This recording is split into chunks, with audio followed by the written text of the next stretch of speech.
quantum computation. And a connection between that and tensor networks that we'll make explicit. And sort of continuing with the theme of these talks is that this connection, I'm going to spend the rest of the time spending a little time saying why this connection to tensor networks gives you some intuition that you otherwise might not have, and the value of that. So the audience is kind of split between people who are kind of probably more familiar with quantum computation and people who have been here last week and who are more familiar with subfactors. So one side should humor me a bit while I sort of present a model for quantum computation, and the other side should humor me a bit while I just review some of the basics of tensor networks that were covered in the first lecture just very quickly. So let's start with a model for quantum computation. So I touched on it last time, but I'll go over it again. So you start with a Hilbert space, a finite dimension Hilbert space. This is a particular model.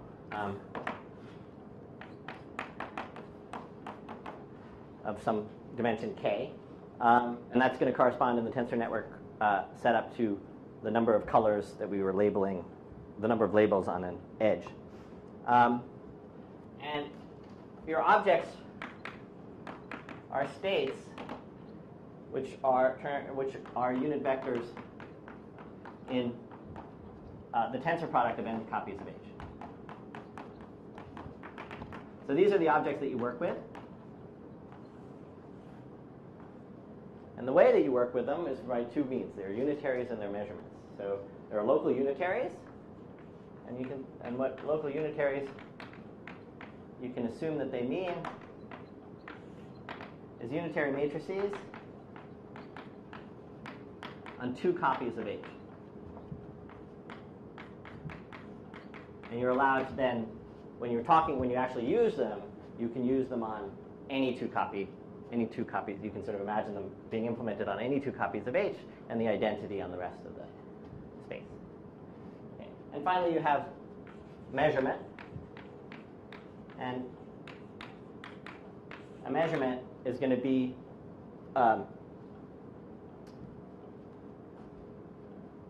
set of projections, k of them, projections on H with the property that they sum to the identity. Okay. And let's give a basis for this space labeled, let's say, E0 through Ek minus 1.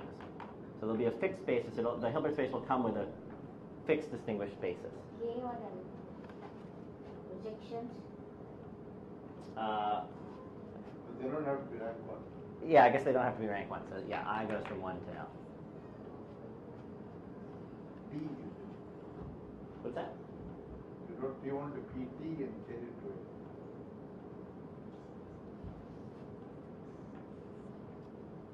Sorry.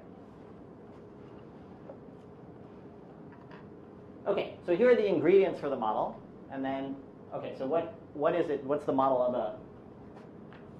of what a quantum computer is going to do?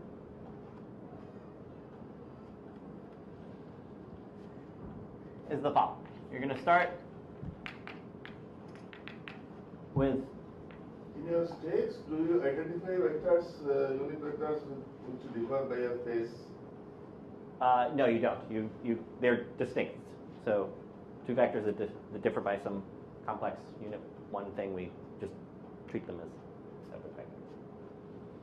Okay, so we start with a particular state, a particularly simple state, which is the tensor product of all zeros. Okay, so that's sort of where we start. So this is all quantum algorithms will look like this. Okay, you start with that, something fixed. Then you apply a series of unitaries, local unitaries.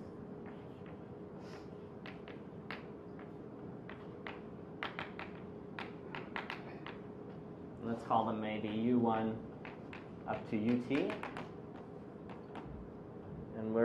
and okay, so let's continue.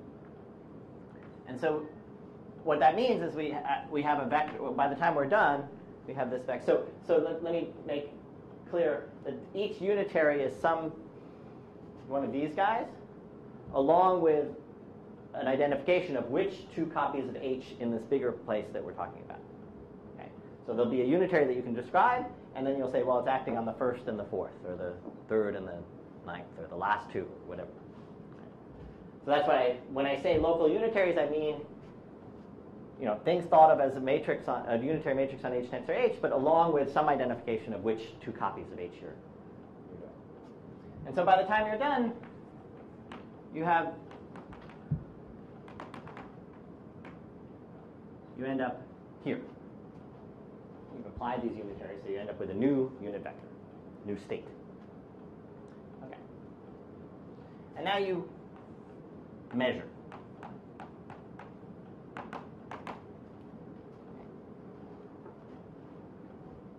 And so measure involves you have a measurement, okay? And the outcome of your measurement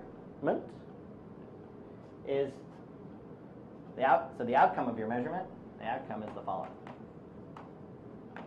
First of all, it's a number I from 1 to L.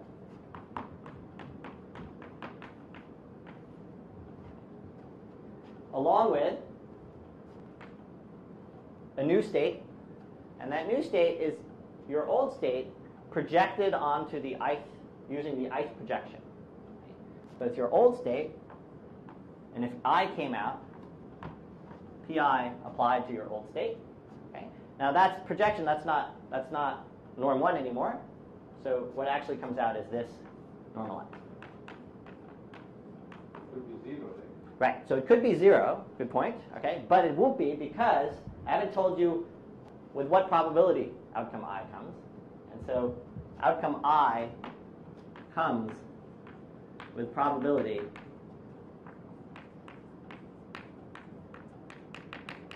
exactly the norm squared of this, the norm squared of the projection. So in particular, to answer Sundar's question, if in fact W doesn't have any component in the ith projection, you will never see I. Almost. What's that? Almost never. You will not see. You won't see it. No, completely you will not see it. Probability 0 does not mean that it is impossible. In this case, it does. This is a finite probability distribution. So in this case. Okay.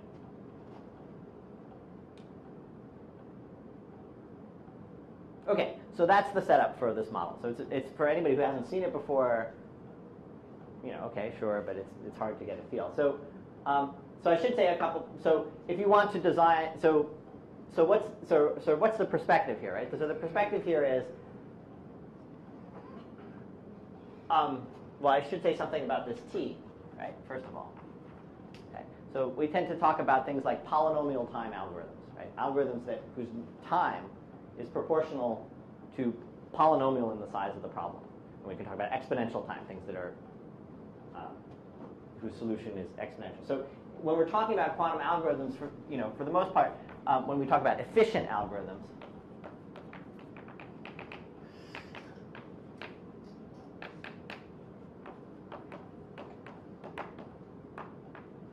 okay, what we mean is that T is polynomial in n.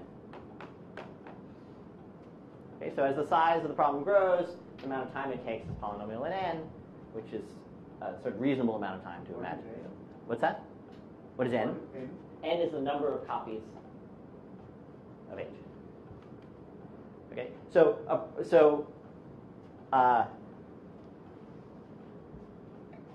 okay, so take for instance, so let's see.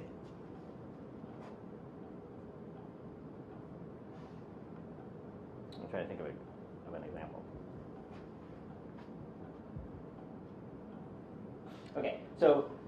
Okay, so maybe I can even just do the following, right? Which is I'm trying to figure out where to go from here. Okay, so one question is, so one question you might have is this model, how does this model compare in terms of what it can do relative to the Turing machine model, or the model of what we already have, right? We already have very efficient regular computers with, on chips. So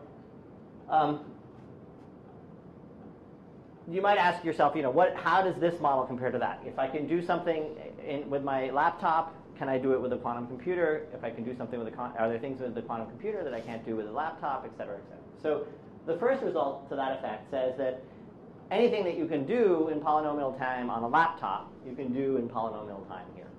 And the way, there's some, so let me describe the restriction. So it's a restricted set of unitaries that you end up using. And that restricted set of unitaries that you end up using are ones that just, whatever they do, they send basis elements to basis elements. So there's by basis element, I mean in each of these, it's a tensor product of things where you can cycle through the EIs, right? And so that's a basis. So if I take any unitary map that maps that basis to another basis, that's, I can, building out of small ones, that's allowable in this model. Okay? And if I make my final measurement also in this basis, meaning the measurement would, just measure according to E0, E1, E2, E3, etc. That's a submodel of this, and that turns out to be exactly what classical computers do. Okay. So we've got sort of right at the beginning that this model is more powerful than, up to polynomial equivalence, this model is more powerful, or at least as powerful as classical. And so one gets sort of... So these unitaries will be n raised to k permutation matrices, is it? Not only yeah, except that you can't necessarily get, it's true that you can't necessarily get all permutation matrices, because you need local, so in polynomial time you can't, let's see if that's true. Let's see, with, should be able to, because in polynomial time you get all the unitaries, so... No, you don't get all the unitaries. On n things. But, so, approximately. Not in polynomial time. No, you only get a corner of them. You get for any fixed k, for any finite k, you get in polynomial time any ones. But as k grows, you don't. Right? The space of all unitaries is exponentially bigger than what you can reach in polynomial time. But let's see. So how many transpositions do you need to describe a permutation of n things? That I think you only need n into n plus 1. Yeah, okay, all right. So then we're okay. So all permutations, so we're okay.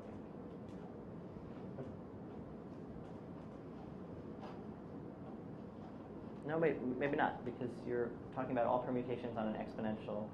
So you're saying if the size of the permutation is n.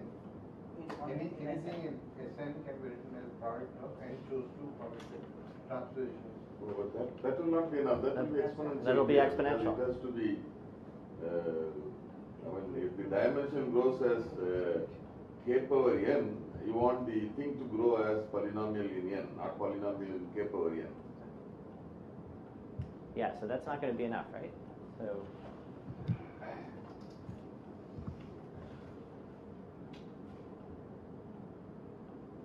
right, and so okay, so you can't get all permutations in polynomial time, but neither can you on a classical computer, right? For the size of the space, which is so with n bits in the space, this is not a permutation on n objects. This is a permutation on k to the n objects. So that's true classically as well. All right, sorry about that confusion. So, but the statement still remains the case, which is that the permutation matrices that you can get classically in polynomial time are this also you can get. Sorry, let me understand. You want polynomial in n or polynomial in k to the n? So the number of permutations here, right? I don't understand. Yeah, so polynomial in k to the n. But for efficiency, you want polynomial in k to the n. Right? No. In efficiency, you want polynomial in n. Sorry?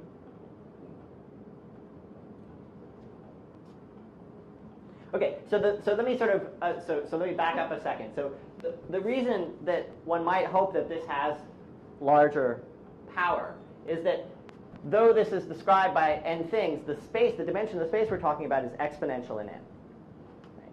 And so you've got, and there's this sort of basically sort of pop model of what quantum is doing, which is it's simultaneously doing things on all these different possible paths, and then by the time you're done, that you can sort of do this computation simultaneously on all these different paths and pick out the one that you want, which is not really true.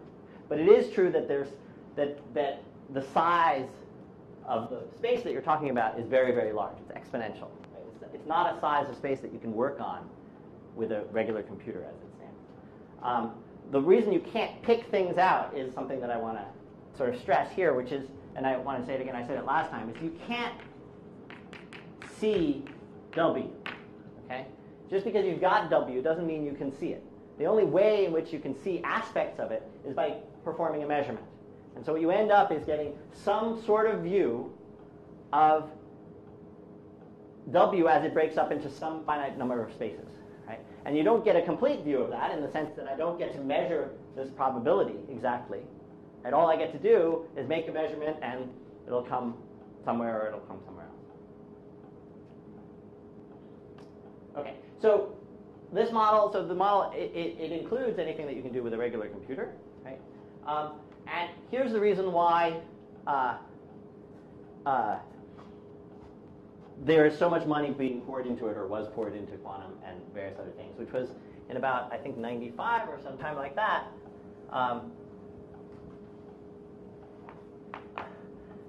You got an efficient algorithm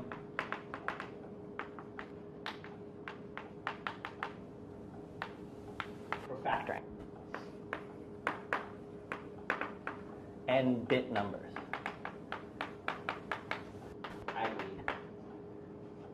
A number between 1 and k to the n. Okay, so you can take a number that you can describe in n bits, so they're k to the n such numbers, and you can factor it in time proportional to the number of digits in the number. Okay, so you have an n-digit number, you can factor it in polynomial time in the number of digits. So as perhaps you know, or if you think about it very briefly, if I want to multiply two numbers together, right, the n-digit numbers, that's something that I can do in time clearly that's polynomial in n, right? So multiplication is just a bunch of simple multiplications plus a bunch of additions, right? And so those simple, how many, there are n numbers here and there are n numbers here. If you're trying to multiply them together, that's n squared multiplications, and then maybe you have another n squared additions of n digits, but however way you want to do it, you're going to be polynomial in n in terms of what you need to do. So multiplication is easy, right? Factoring, classically, the best known algorithm we know to factor an n-digit number, right, is to just say, well, is it even? Is it divisible by 3? Is it divisible by 5? Right, we can skip 4 because we covered 2. We can just go through the primes, right? And when do we stop? We stop at square root of the number, right? And because by that time, if we haven't found a factor by then, we know it's prime. So, but how many? If we just even counted every test of division to just count as one operation, right? Then we have to cover the primes between 1 and square root of k to the n. Right? And the number of primes there is exponential. So, so we don't know any good way to factor a number, and it actually turns out to be very important to modern life that we don't know that, because when you go buy something online, you go off, say from, I don't know, from Amazon or someplace like that, right? So what do? You send your credit card information to them, right? And, what are you sending it over? You're sending it over channels that everybody can listen to, right? So if I don't want everybody and their parents to know my credit card number, I have to send it in some sort of encoded way, right? And so if I have to send it in an encoded way, I have to develop a code with me and Amazon. I've never met Amazon, right? Amazon's never met me. So whatever code we have to do has to be a public code, right? I have to sort of start talking to Amazon. They talk back. Everybody who wants to listen can listen in. And we agree on some code. And then I send them my credit card information. So if you think about that for a little while, that's really odd that that's even possible. It's absolutely remarkable that that's possible, right? Think about, basically you and your friend in the town square, right, yelling to each other about how, we're going to make up this code. When I say this, it means that, and when I say that, it means that, and everybody's listening to you. And then there's like, okay, ready, go. And I'm going to now tell you something and hope that nobody else understands it, right? So the reason why that works, because it seems like it's impossible for it to work, is exactly the following reason. It's a clever, RSA algorithm, which is what it's sort of known as, is a clever thing that sort of exploits the fact that multiplying two numbers together can be done quickly, but trying to figure out the factors of the two numbers can't. Right? And so what ends up happening is that is what's exploited. So in fact, the person listening into you, if they can factor things quickly, actually can break the code. But you just design, because multiplying, so you think, well, if they have a fast enough computer, they could, factor it really quickly, right? But the beauty of this thing is multiplying together is exponentially faster than factoring. So even if I have a rough estimate about how fast the fastest computer is, I just, take digits of numbers that are larger than that by some, an extra factor of 20, right? And I can do the multiplication on my handheld calculator faster than, I don't need a big computer to do the multiplication, right? They need a big computer to factor, and they don't have a computer. It'll take them 100 years. So your credit card information, it's true. You send it off.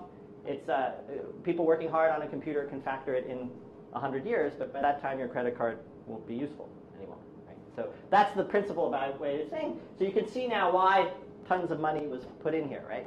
Because once you have an efficient algorithm to factor, that's something that you probably, first of all, you would like before anybody else gets it, right? And you probably actually want to figure out, shoot, if everybody else is going to get it, we need to figure out a new way to kind of send things secretly.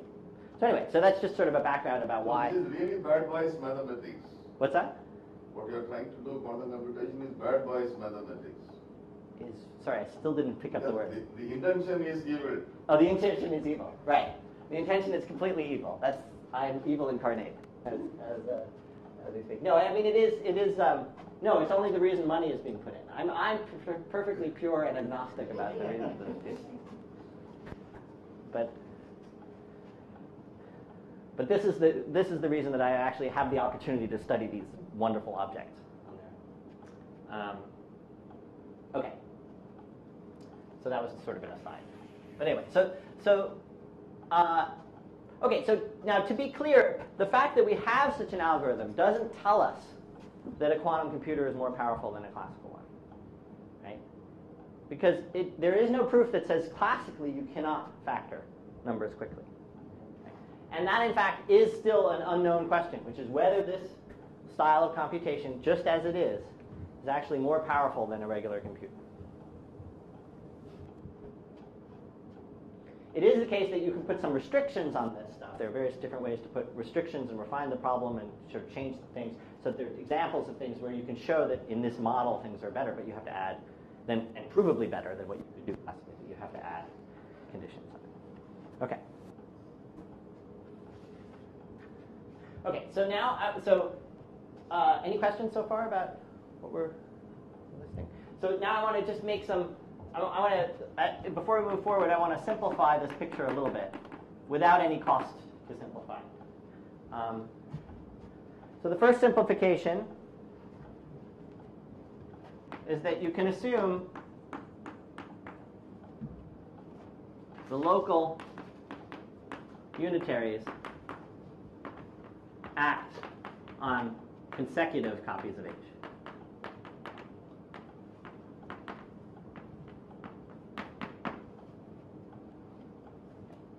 So whereas before we could say we could take a unitary and it could be, let's say, acting the worst, the farthest apart they would be part of it acts on the first copy of H and part of it acts on the last copy of H.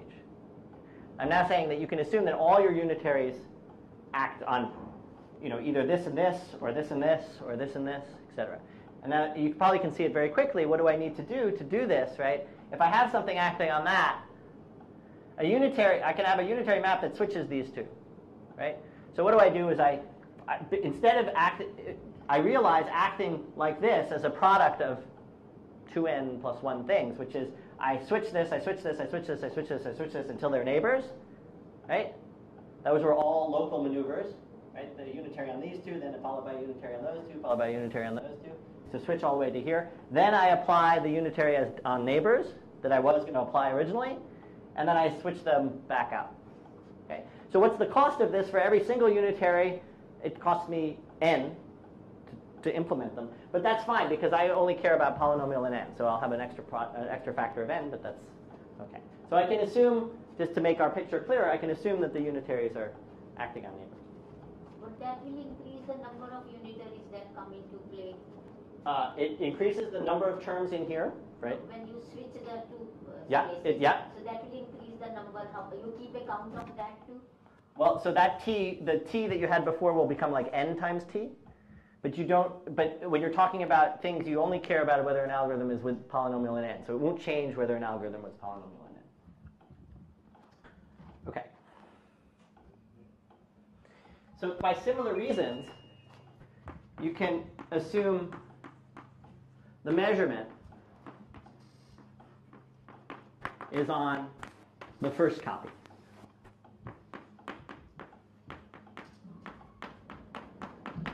Right? Because what do you do if it was on some other copy is you just use that same sort of unitary to flip it over to the first one and then apply it on the first one.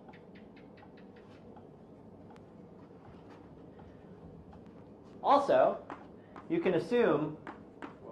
Sorry, what does that mean? So measurement, remember, was a set of projections on some copy of H. So you're saying that all PI look like Q8 and so on, is it? Yeah. Right. And then Only on the first factor. only on the first factor. And if you wait 1 second, you can even save yourself some writing because I'm going to say even more. Okay. So on that first factor, right, this is a projection that's in some directions, right? But I can now make a unitary transformation so that those directions are just they're just subsets of the standard basis, right? So I can assume that P1 through PL are each projections onto subsets, the span of subsets of E0, E1, etc. Ek minus 1. So what I mean by that is, right, in general, we have a k-dimensional space, and we're talking about projections in that space. But I can, by unitary transformation, those projections I can map onto a space where they're diagonal in the basis E1. So maybe that's another way to say it. Each pi is diagonal in this basis, in basis E0 through Ek minus 1. Okay? And why can I do that? Because I can rewrite any projection as, I can do a unitary transformation of the projection. I can map P1 to U P. Sorry, I can define a Q1 to be U P1, or Qi to be U Pi, U inverse, or U star, where Qi's are in the standard basis, and now just by to apply Qi, right? I just apply. So this says that. Let's see. How do I want to do this? This is that Qiu equals U Pi, and that's what I want to do. So if I wanted to apply Pi, I first apply U first, and then I apply Qi, and Qi is in the standard basis, and use an allowable unitary. It's actually a unitary on one copy of H, which I can view as just the same as two copies of H that fixes the second. Okay, and so those are all simplifying assumptions. So now sort of the picture looks easier. And actually, though I'm not going to use it very often, I want to stress also that you can assume that H equals, that K equals 2. That H is equal to C2. Okay? And the way you do that is you sort of basically, you can embed, we can take we can write K copies of H as C2 tensor C2 up to some point and embed it inside, and we're only making the problem bigger by some factor that's not going to affect the polynomial in n. But we don't really have to worry about that for a while. But so oftentimes the standard basis is thought of as there are only two copies of H, and that makes it very similar to what you think of for 2 bits of when you're talking about a regular computer with zeros and ones. You can sort of think about it that way. But for the moment, I don't think we're not going to use this. You don't make 2 copies of H. You mean H is two-dimensional? Yes, I mean H is two-dimensional. Sorry, H is two-dimensional. Okay. All right. Okay. So now so we're done with sort of describing the model of quantum computation. Now let's connect it up to tensor networks.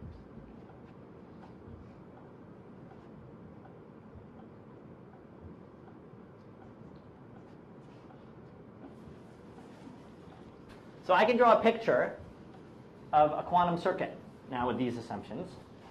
Let me show you what that looks like.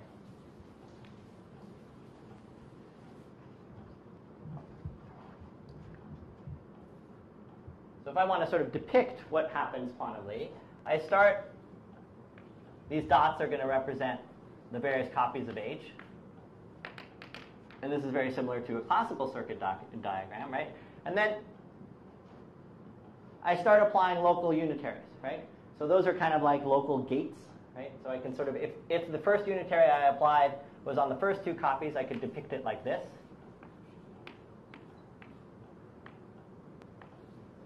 And maybe the next copy, let me draw a very small circuit, how about?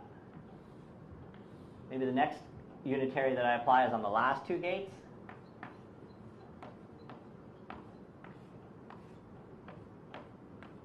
And then I maybe make one here, and then maybe one here.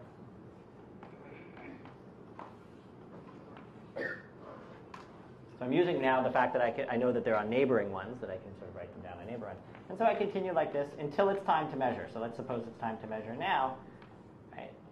And when I measure, I sort of look at, here's I measure.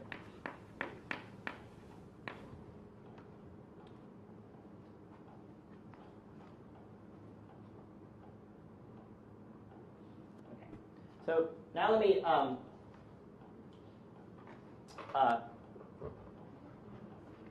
let's see what it is that. So how does this match up with this picture? Well, so this picture we started out up here with V going into the circuit. We applied all the things, and then at this point we had W. Right, and now we're going to measure, and so let's be explicit about what measuring means. So W, if I express it in terms of this basis, right? W looks like lambda 0 times E0 tensor W0 plus, I'm just going to expand it in the basis of the first coordinate, right? Plus lambda 1 E1 tensor W1, some vector in the rest, plus lambda 2 E2 tensor W2, etc. Right? And so let me just stress what it is that we're saying, right? We're saying that we get outcome I, right, with probability can somebody tell me? So again, so now our measurements, I'm going to say PI is going to be, let's say, projection onto the ith coefficient. Okay, so I'm going to imagine that the number of projections here in the measurement is just the full basis number of bases, so it's all k of them. Right. So P0 projects onto E0, P1 projects onto E1, in the one-dimensional space, etc. So PI, right? So what's outcome I will come with what probability? Well, let's try to sort this out, right? So PI picks out the one that has EI, right? And the probability will be the norm of that vector, right? So it'll be the norm. Let's say if it was P2, it would be the norm of this vector, and the norm squared of this vector, and the norm squared of that is the absolute value of lambda 2 squared. Right? So PI with outcome I with probability absolute value of lambda I squared. Because that's the norm of, and then PI W equals lambda I EI tensor WI. WI is assumed to be uniform. I is only 0 or 1, right? Well, okay, so if we restrict to 0, I was going to not restrict to 0, 1, but if we do restrict to 0, 1, then there are only 2. Right? So then that's great. So if we're just restricting to 0, 1, we get outcome 0 with probability lambda 0 squared, outcome 1 with probability lambda 1 squared, because this is a unit vector, lambda 0 squared plus lambda 1 squared is 1. Okay.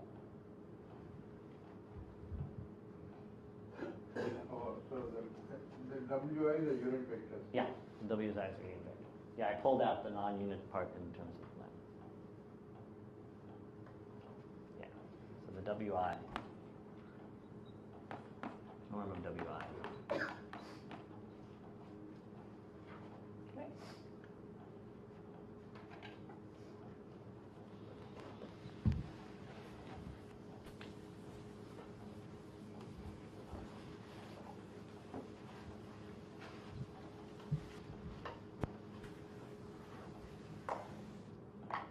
Okay, so if we assume, so for the moment, if we assume we want that H actually is C2, right? So there are only two outcomes.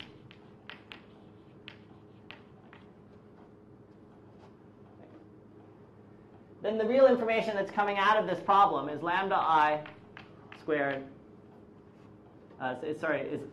Is really an estimation for lambda 0 squared.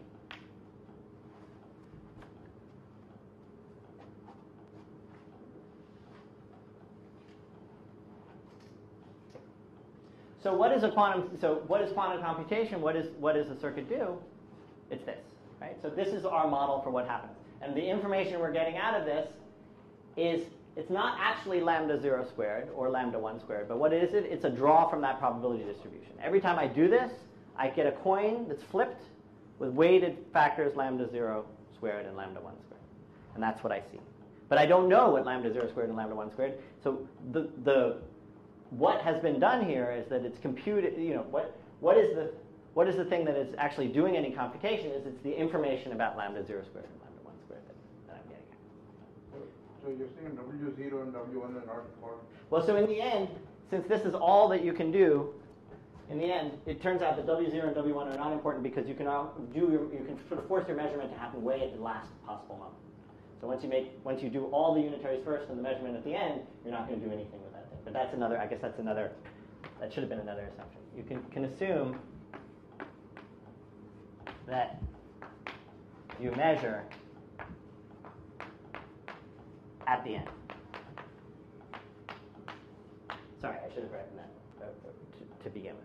And so let me tell you why you can assume that you can measure at the end. Because if you measured along the way, instead of measuring along the way, you could create a unitary that sort of says, well, I'll keep instead of measuring at that moment, I'll keep track of each of the different things that I could have measured, and with their probability associated. So instead of mapping to either W0 or W1, I'll just map this so that there's a component that I'll basically map it to this. Won't you combine the second and third because they both have E1? The second? The lambda 1 E1 cancel W1 plus lambda 2 E1 again. No, sorry, E2. Okay. It's just my slot. So it turns out that you can sort of hold off on the measurements until the end because you can sort of take this piece and sort of hold it off outside and keep it going on the side, and in the end we measure all at once at the same time. I won't go over to that just because it's going to take a little bit too long. But it's a nice simplifying assumption because now we can measure at the end and we can sort of view the circuit really as this is what's going on, and when we combine the measuring at the end with the assumption that H is equal to C2, we're really having this picture where you're just measuring a single spot, and that spot can be right in another space. So the question is, what's this connection to tensor networks?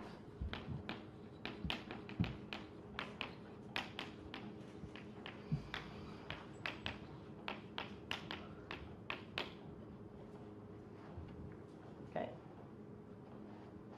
So that's the question. So how can we connect up? So for those who've been at the tensor networks thing, and for who's been sitting through this planar algebra stuff, right? These pictures aren't unfamiliar as pictures. I mean, they're a little bit different, but they're not that unfamiliar, right? And so let's try to figure out how to make this tensor networks. But before I do that, let me just sort of review very quickly for those of you who are sort of more in the quantum computer setting to make sure that we're all talking about tensor networks the same way. So, and maybe for those also who are here, just to remind you what a tensor network is. So a tensor, in this case, is going to be a node with a bunch of edges coming out of it,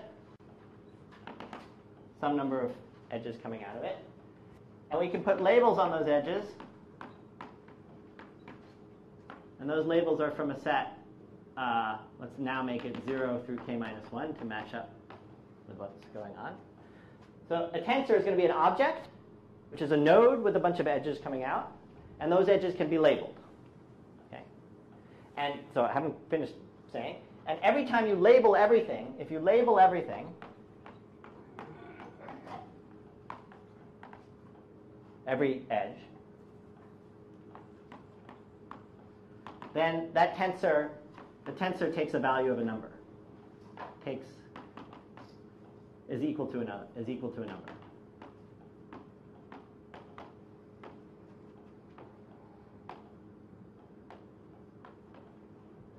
Okay, so for instance, if this tensor was, let's say, m, and suppose I label 0, 1, 1, 2, 4, then m with these labels on it should be a number. Any number it wants. That's what defines m. Is that number, plus if I change all these to all the other possible labels, they become other numbers. That's an array. Sorry. Will you need to really consider the case when k is bigger than 2? No. Why don't you just stick with 2? Okay, that sounds great. Let's do that. Or if we do, then we'll jump out of it. But that's right. So, right. So any choice of labelings of 0 or 1 should spit out a number. Okay. So this is going to be, we can think of this tensor as just simply an array of 2 to the number of edges numbers. But it's much better to think about it visually like this. And then we have operations on tensors to get new tensors.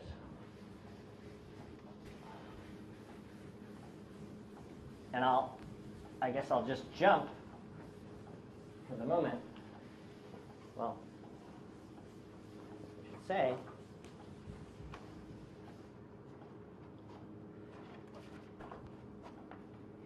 so one way, there's product,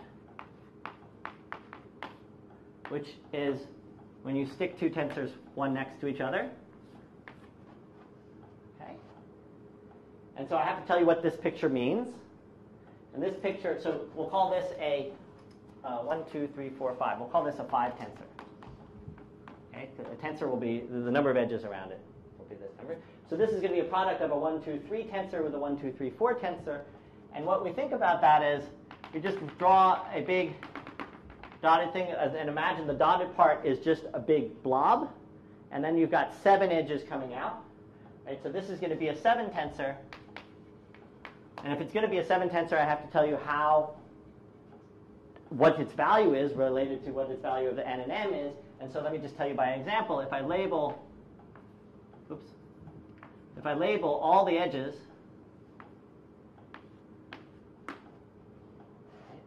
so if I want to tell you what this tensor is, for any labeling of all the edges, I should tell you what number pops out.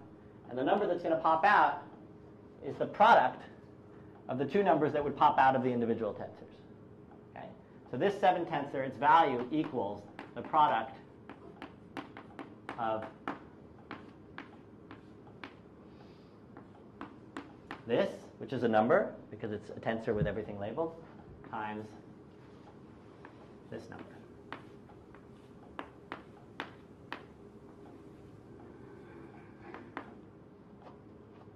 Okay. So that's product. So you can see how you can take 2 tensors and create another one. And then there's contraction, which is another picture I can draw. And that's if I take 2 tensors, n and m, and I decide to join 2 edges together. So this is a new picture. Okay? Now if I then do the thing that I like to do, which is to draw a dotted line to surround everything so that the edges that are free still come out. So if you picture this going on now, how many free edges are there on the outside? 1, 2, 3, 4, 5. So this is going to be a 5 tensor. And I have to tell you what it is. Okay. And what it is I label all these outside edges. If I label all these outside edges, it should be a number. So let me give you an example here. Right? So I've labeled all the outside edges. I should come out with a number. What's the number I come out with? I'm going to sum over internal labelings. What does internal labelings mean? Internal labelings means how the different ways that I can. This is an internal edge because it's joined up to tensors on both sides. Okay? And I'm going to sum over all the possible labelings of that. So now we're down to n equals 2, so that's very easy, right? I can label this by a 0, or I can label it by a 1. If I label it by a 0, now each tensor has all the things labeled around it. Okay? So when I label it by a 0, I take the product of n 0, 0, 1 times m of 0, 0, 0, 1. But I add that to the other possible labeling of the middle, which is 1. And so now I write down the same thing. Well, maybe I should just write. This is n. The outside labels are the same, but this labeling now changed to a 1 times m 0, 0, 1, 1. And now I should get rid of the sum. Yeah, I should get rid of it. Okay, and so a tensor network in general is any diagram that you can get by combining these two ideas. And if you think about what that means, right, that means you've got a bunch of edges and a bunch of nodes with different labels, and some of them are connected up. Some of them aren't. Pictures like this, something like that. So say with some free edges, so M, P, Q, R, S, let's say. So this would be an example of, it's a network. In the end, it's a 2 tensor because there are only 2 free edges. And its value is given by summing now over all possible labelings of all the internal edges, of which there are a lot now, right? This is an internal edge, this is an internal edge. So is that, so is that, so is that, so is that. So it's a sum of, how many terms? It would be 2 to the power of 1, 2, 3, 4, 5, 6, 7. So it's 2 to the 7th terms, right, of a product sum. And for each possible labeling of those 2 to the 7th internal labelings, right, then I get, and a fixed external labeling, I get a product of all these values. So, and the reason that this is sort of a helpful diagram is, so just again to summarize various things, is that there are certain special pictures. So, well, I guess before I draw the special pictures, I first have to say there are several interpretations of a tensor.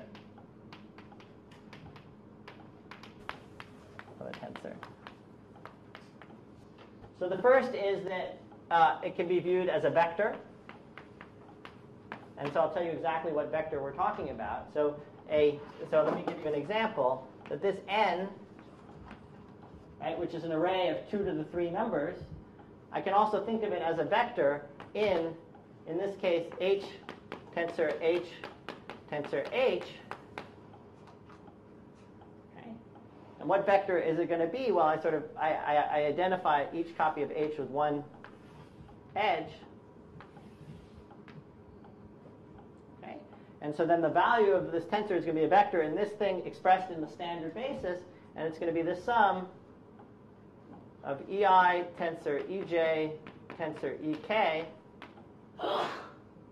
Okay, the coefficient in that basis is going to just be the tensor, the number that comes out of taking the tensor and labeling it by I, J, and K. Okay, so that's a way of interpreting the tensor as a vector. But also, I want to be able to interpret them as linear maps. So I have to tell you how I'm thinking of them as linear maps. So I'll do it again with this example. Okay, this can be seen as a linear map from, for instance, H. This is just one example, to H tensor H, So to do that, I again have to sort of, so let me copy down n again, and I'll say what I mean. Oh wait, can everybody see from here? Okay, so I'll identify there's one copy of h to each edge. Let's say these two copies go to here and here. Okay, so it'll be, well, I'm going to think of it as a map from h to h tensor h. And the way it's going to be a map is I'm going to define how it sends, so I'll call that map n, and I'll tell you what it does on a basis. So on the basis element ei, it's going to send it to some linear combination of ej tensor ek, and I bet now you can guess what linear combination I'm going to do, right? Which is that it's going to be I, j, k, summed over I and j, summed over j and k.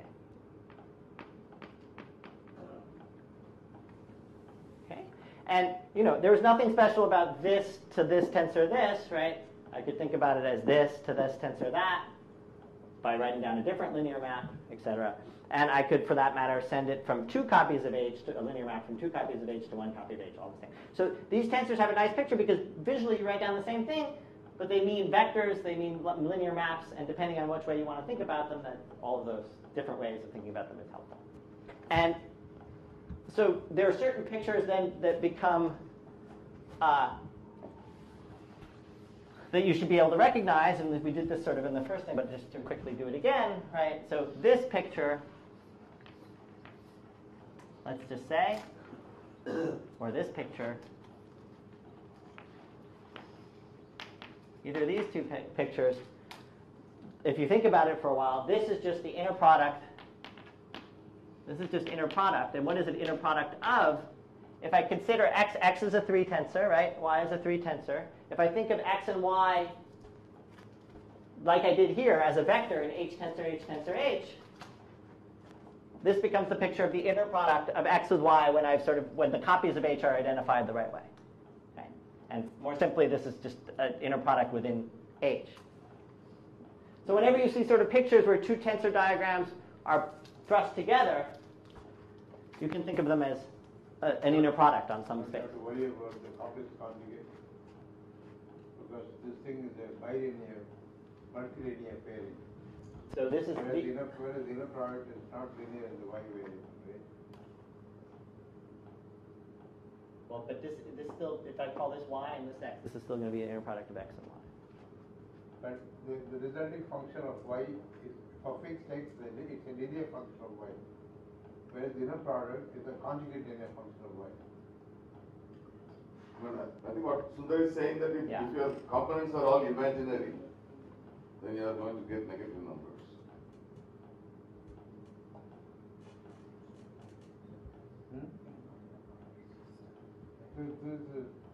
Okay, sorry. So it's this, right? It's a bilinear pairing. Yeah, it's a bilinear pairing that happens to be that. Right? Is that right? I can write it that way? So this is, though this function is, So, yeah? So I have, if you mean summation xi yi, that's what I mean. then I'm fine. Okay. It is not the inner product.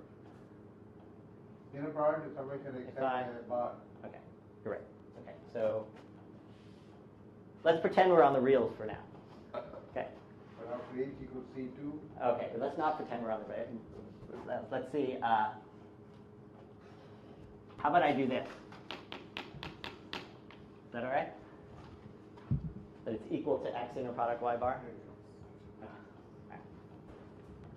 Phew. I don't know.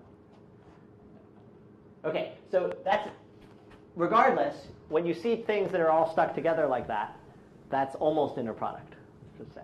Right? With a little fiddling, we can make it inner product.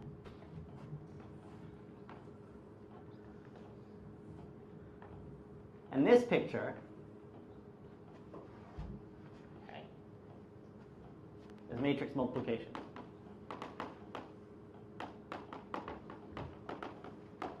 Or linear map composition.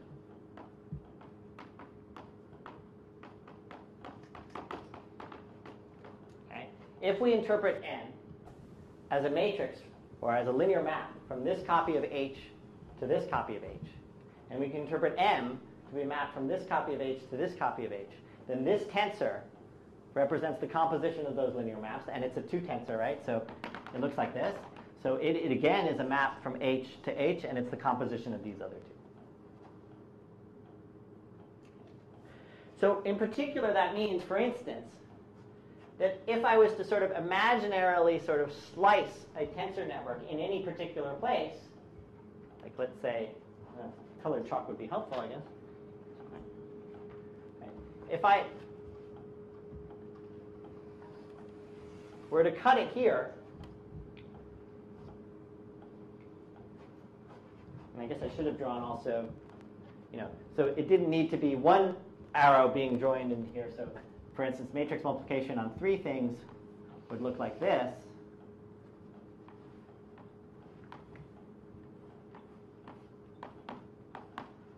Right. And linear map composition, for instance, you could have linear maps from 1 to 2 things, and then another linear map from 2 to 1 thing, or 2 to 2 things, let's say.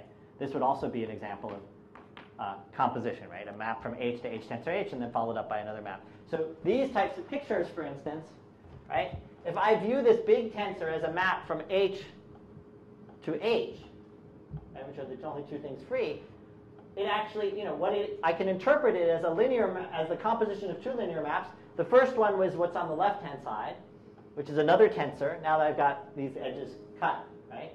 Which is a map from H to 3 copies of H, composed with a second tensor map, which would be this side, which would be a tensor, but I would interpret it as a map from 3 copies of H to a single copy of H. Okay. So this is good for when we're trying to work with pictures. We can sort of view them in all these different ways, and that's sort of helpful. So that's the end to the tensor network kind of quick review. And so now let's move ourselves back to this problem, right? We've got a quantum circuit, right? And we want to interpret it as a tensor network. We want to sort of connect tensor networks to this picture. So let's, right? So, let me depict by a tensor E0, tensor E0, tensor E0. Well, let me depict the 0 tensor, right, to be actually equal to, that's supposed to be a vector, right? So let's just say what it is, right? If it's 0 tensor will be equal to the following. If I label the thing by 0, it should be a number. I'm going to make that number 1. And if I label this 0 guy, maybe I should put the 0 in a different color. Let me do that. The label of the tensor is going to have a special label, 0. And if I label the edge by a 1, 0, I'm going to make that equal to the number 0. Okay? So in this way, if I interpret this guy as a vector in H, it's got one thing in it, it's equal to E0. It's 1 times E0 plus 0 times E1. So that's good, because if I want to write E0 tensor E0 tensor E0, which is V, I know how to do that, right? So I just write down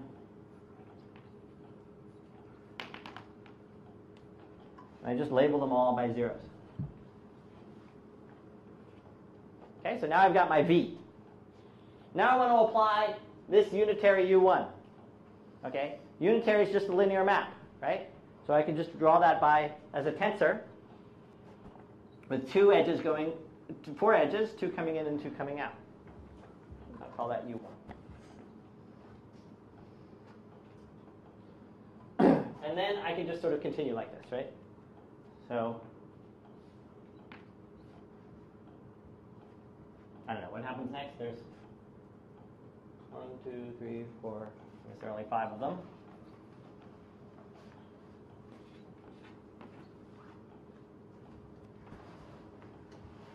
So really, somehow the circuit diagram already sort of incorporated a lot of this stuff. So this is U2, and you guys get the picture. I'm not going to waste your time sort of doing everything else. So just imagine that we've gone down to the end. Right? So we're now down here. Now what is this thing down here?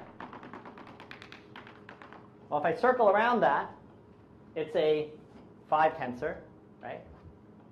What tensor actually does it represent if I think of it as H tensor, H tensor, H tensor, H tensor, H? It's exactly W, right? That's what I made it. I forced it to be. So all I need to do to sort of finish up my prescription is to somehow write down, is somehow figure out what measurement does, right?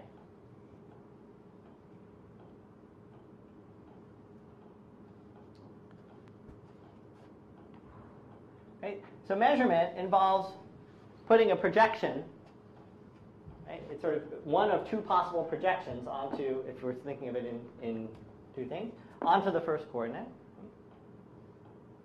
And what do we want to do with that projection? Well, let's just see what, maybe the best way to do it is just try out and see what happens, okay? So let's figure out what happens if we project onto the 0 coordinate. So first of all, how do we denote that? Right? So we want to pull out just the piece of the vector that's in the direction of E0. Right? Can anybody see how to do that with what kind of tensor I want to put there? So one way to do it, right? What's that? Put a 0 there. Put a 0 there. Okay. Let's put a 0 here. If we put a 0 here, right, what does this mean? This is like inner producting just the first coordinate, or just the first copy of H, with E0. Right? So if I have W to be this expanded thing out here, if I stick a 0 there, what am I going to end up with? I'm going to end up with lambda 0 bar. No, because that was the one going in this direction. Right? This is W inner product with E0, so it's okay. Lambda 0. So I end up with lambda 0 times, I've got a tensor in one less number of h's. What tensor is that? That's W0. Right? Okay. But that's not what I want, right? What did I want? I wanted lambda 0 out of this thing, or lambda 0 squared. How do I get lambda 0 squared? Well, lambda 0 squared is the norm of this, right? So I've got a vector, and I want its norm, squared. So what do? I inner product it with itself. How do I inner product with itself? Well, I don't inner product with itself, I inner product with its conjugate, right? But what I need to do is take the same picture, pick it up, turn it upside down, and then make sure I've got all the conjugates right.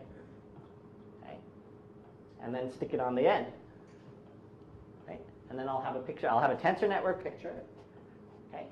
And how big is that tensor network picture? It's only just twice the size of this picture. Right?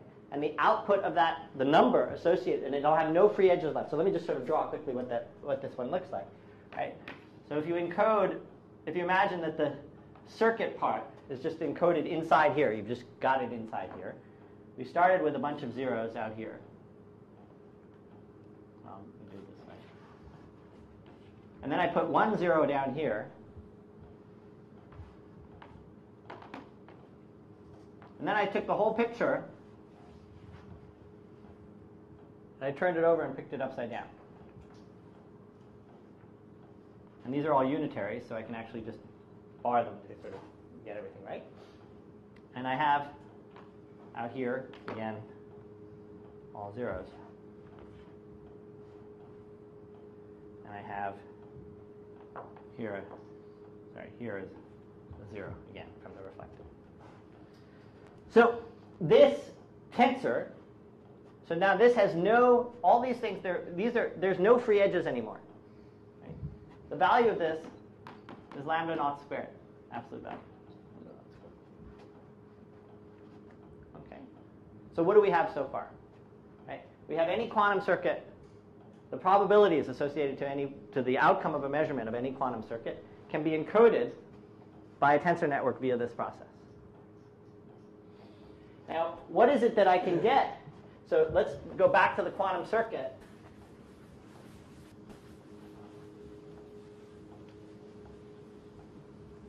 We said that the quantum circuit, what it's telling you is it's allowing you to sample from the distribution lambda 0, lambda 1. Right? It doesn't actually tell you what lambda 0 or lambda 1 is. Remember, when you do a measurement here, it shows up 0 with probability lambda 0 squared, 1 with probability lambda 1 squared. Right? So it's giving you a sample from a distribution. Right? Okay. So if I want to sort of estimate lambda 0, what do? I do the circuit a bunch of times, right? And I sort of the only logical thing I can do is do it a bunch of times. I'll get some zeros and some ones, and I estimate lambda 0 by the proportion of zeros that show up. And if you think about how accurate that kind of measurement is if I do it a polynomial number of times, I get a polynomial estimate. Reasonably with polynomial, sort of, I get with if I wanted probability. So the probability that I'm maybe it's the easiest way to say is that up to polynomial accuracy, I get an estimate of this probability distribution. So what that tells me is that for the quantum circuit, for a tensor network whose value is something, in this particular case, that a quantum computer can sort of, this tensor network has exactly this value out of it. What am I getting with the correspondence with what's going on over here is that in the quantum setting, I don't get the exact value out, I get an estimate of the value in polynomial accuracy. And so, how are we doing on time? 15 minutes, is that right? Okay.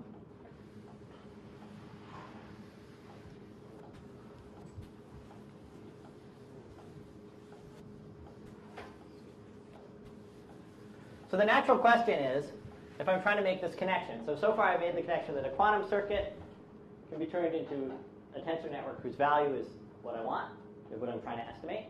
Okay. So the opposite the opposite question holds, right? Suppose I have a tensor network, and I want to estimate its value. Can I do that with a quantum algorithm? Does that make sense? So here we have we say, okay, any quantum computation can be turned into a tensor network whose value is the value that I want to get out of the quantum circuit. But an opposite question could be asked, which is, suppose I give you a tensor network in general, not one that's nicely of this form, but just a tensor network in general whose value is some number. Right? Can I estimate this value? By network now you mean something I mean, network. yeah, sorry. By tensor network now, I mean one where all the edges are closed off, so a zero tensor. Okay. So that's the question now, right?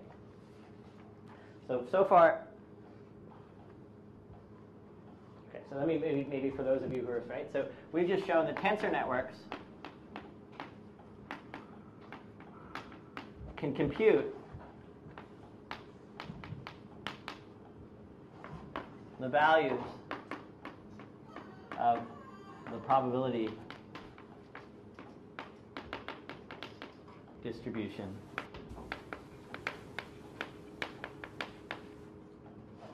coming from a quantum circuit. Right. What about the other way around?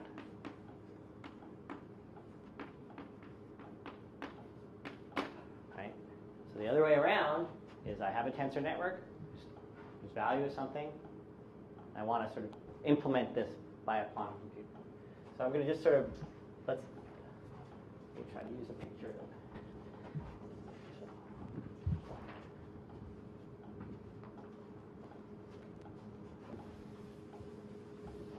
So this amounts to giving a quantum algorithm for approximating a tensor network. That's what I'm looking for. So let me draw. We will do a proof by example. Well-known way of proving things. So here, let me give you an example of here's a network. So here's a network. Imagine all these tensors are actually labeled by letters. Okay, so it has some value. Let's try to imagine how we're going to do this. Well, what is a quantum computation? It starts at some unit vector, right? And it sort of unitarily changes and moves things around, right? and eventually comes out and then has a measurement that sort of wants to do things. So how should we think about this problem? Well, the key concept is the notion of bubbling. Okay. And so what is bubbling? It's going to be a stepwise process. So what it's going to be, let me just sort of describe it visually first, is it's going to be, you imagine sort of some giant beast here who comes along and starts chewing up the tensor network. Or another way to say it is it's a bubble that's sort of expanding. And every time there's a moment at which it swallows one tensor at a time. And it moves from sort of on one side of that tensor to sort of having incorporated, or the beast is sort of chewing this up. Okay. And so the order, the bubbling is going to be describing the order in which these nodes are things. So at each step,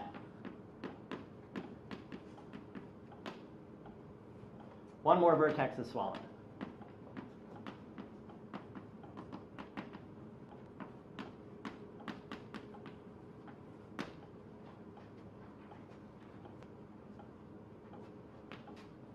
Okay, and so we'll think of this bubble, right? So let's imagine this bubble coming along, and so let's give an ordering to, let's say, the first three. So let's suppose these three are bubbled first. So what that means is, here comes my bubble in blue. It starts out over here, okay, and it swallows the first vertex like that. So think of the bubble. This is a bubble over here. It's finished off, right? And the second time around, as it comes along, it now swallows this one. So it sort of extends out this way, and whoop, takes that. And now the third one, it's got these two, so now it just sort of expands itself out to take up that one. That make sense? This is the concept? Okay. So the point is that at each stage, right, what is inside the bubble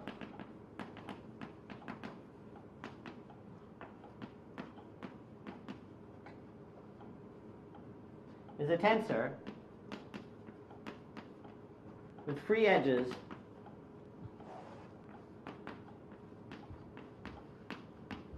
crossing the bubble.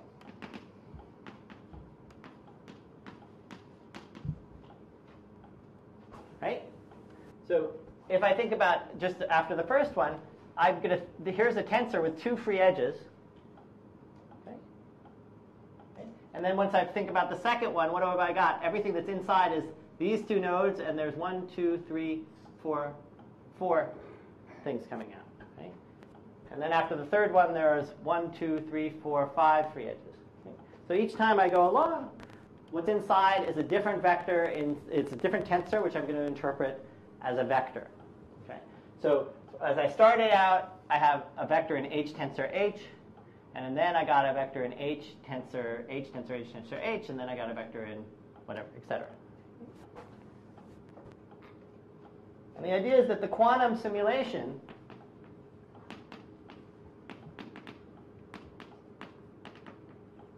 keeps track of this vector.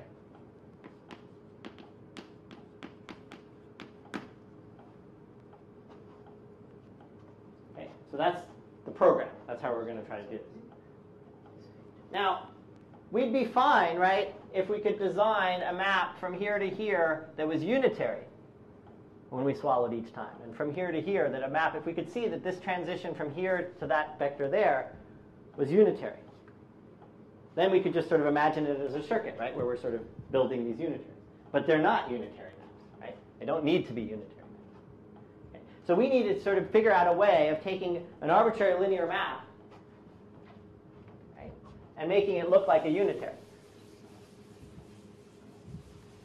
So we can't do this in general, but here's what we can do.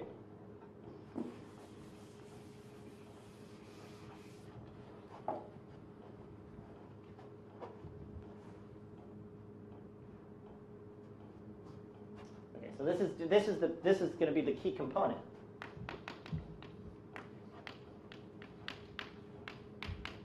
Okay, it's suppose we start with a linear map of operator norm 1. Okay, largest eigenvalue is 1, or absolute value 1.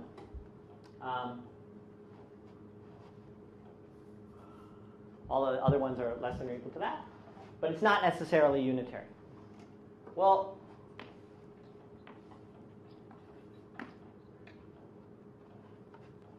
this matrix, on the other hand, which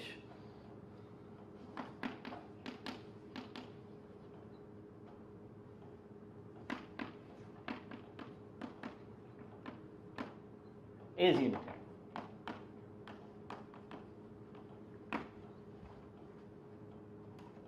Okay, so this is akin to this you know. Okay, you know in some other form. You know in 2 dimensions, right? Which is that you can if you want to design, right? If you want to design a rotation, if I asked you for a unitary map whose first or a 2 by 2 unitary whose first entry was some number less than 1. You could do that by making a rotation, right? So cosine theta, whatever. Gosh, I've painted myself into a corner now.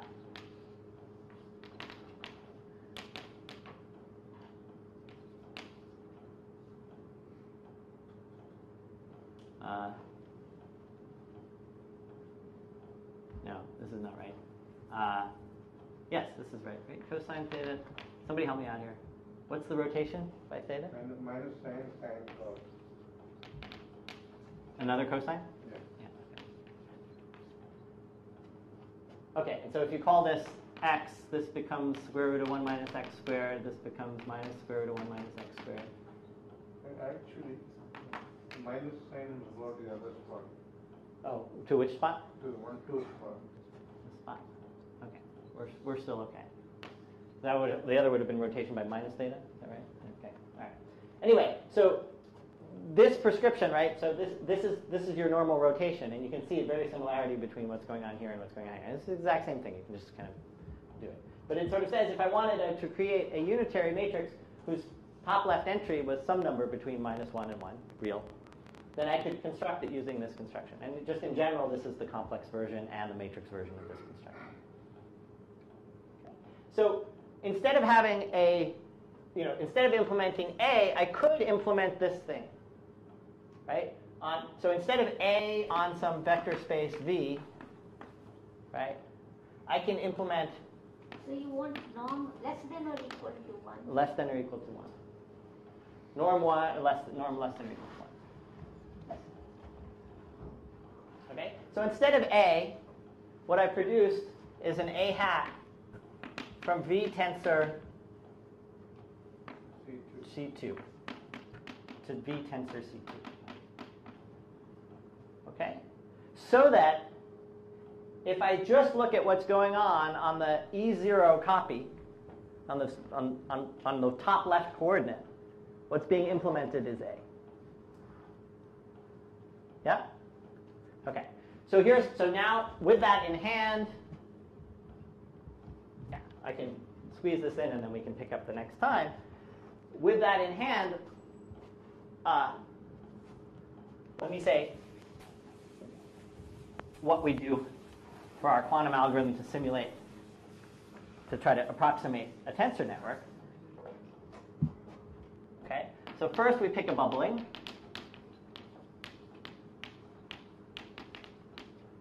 Okay, bubbling, which means an order. Right? And then each time that I go over one of these things, right, I can think of each of these tensors as a linear map from what I had before to what I had after. Right? So number 2 I can think of it as a linear map from this copy of H to these copies of H.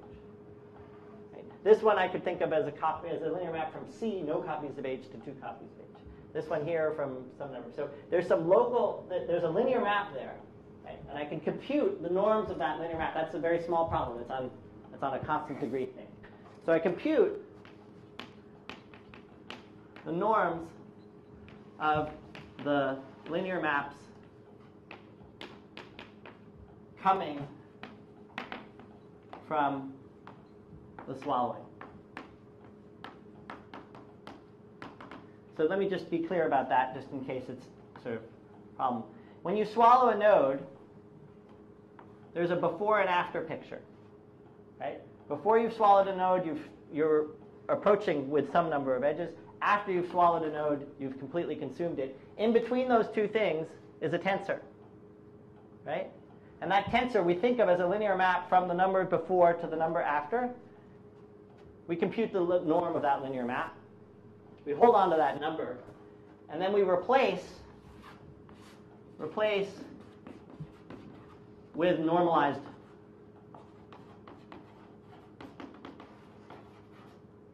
tensor. So what do I mean by that? I mean compute the norm of this. Let's suppose it's 15, and now replace this tensor by this tensor over 15. Every number is replaced by that number over 15, and you keep separately the. So by the time you're through with this, right? Now what do you have? Now when you're sweeping across, right? Each of your linear maps that you're seeing are of norm 1. Okay? They're not unitary, but they're linear. So now what do? Is on my computer, I replace each linear map by this unitary map. Okay? And by doing so, I expand the Hilbert space I add an extra copy of H to the Hilbert space that I'm working on. Right? So I do that. And so by the time I'm done, right? By the time I'm finished everything, I know I have a number out here, right? Plus many copies of H, those copies of H that I sort of had to introduce, right? So by the time I'm done, when done implementing, so I'm going quickly, but I'll slow down the next time, right? So, but when done, just to give you the punchline so you don't leave, what I end up is these copies of C2 that I've gotten, right? Each time that I had to make this transformation, I introduced a new copy of C2. And the point is, and that's it, because by the time I'm finished sweeping through the network, I have no strands left, right? I have no free strands left. So that means the network represents a number. So I have a vector on C2 tensor C2, but the important thing is that the E0 tensor E0 tensor E0 component of this vector, let's figure out what that is. Okay? So if it was each time E0, if I look at all those E0s, right, what did that mean? That meant restricting to the top left corner every time I did this unitary map. And so what it ended up meaning is that I actually applied the product of the linear operators that I wanted to apply. So what do I do at this point now? I just measure. And with probability proportional to the square of this, right, the probability proportional to, let's see, how did I get this right? Yeah. Okay, so I'll finish it up next time. But with probability proportional to this calculation, right, I'm going to see E0, 0, 0. So I'm measuring and seeing, I'm pulling out the number or the value of the tensor network when I see. So if I want to approximate the value of the tensor network, I do this a bunch of times, and I see how many times I come up with all zeros. And that's an approximation for the value of this tensor network. All right, so let me continue that. There's something I glossed over there which I should sort of fix, and so, but there's nothing like keeping someone over time, so I'll stop there. So these numbers you use to normalize will keep account of. Oh yeah, right. Sorry. So yeah, good point. So I forgot about that part. So actually, right. So I'm going to get an estimate for not the actual tensor network, but I'm going to get an estimate for the normalized version of that tensor network, right? That tensor network divided by all these numbers. Right? So now that estimate I have to multiply by all those numbers, and so that actually is going to very much affect the, and we'll talk about it next time, the level of approximation I have. Because I blow up any level of approximation I now blow up by this factor. So we'll sort of cover that next time.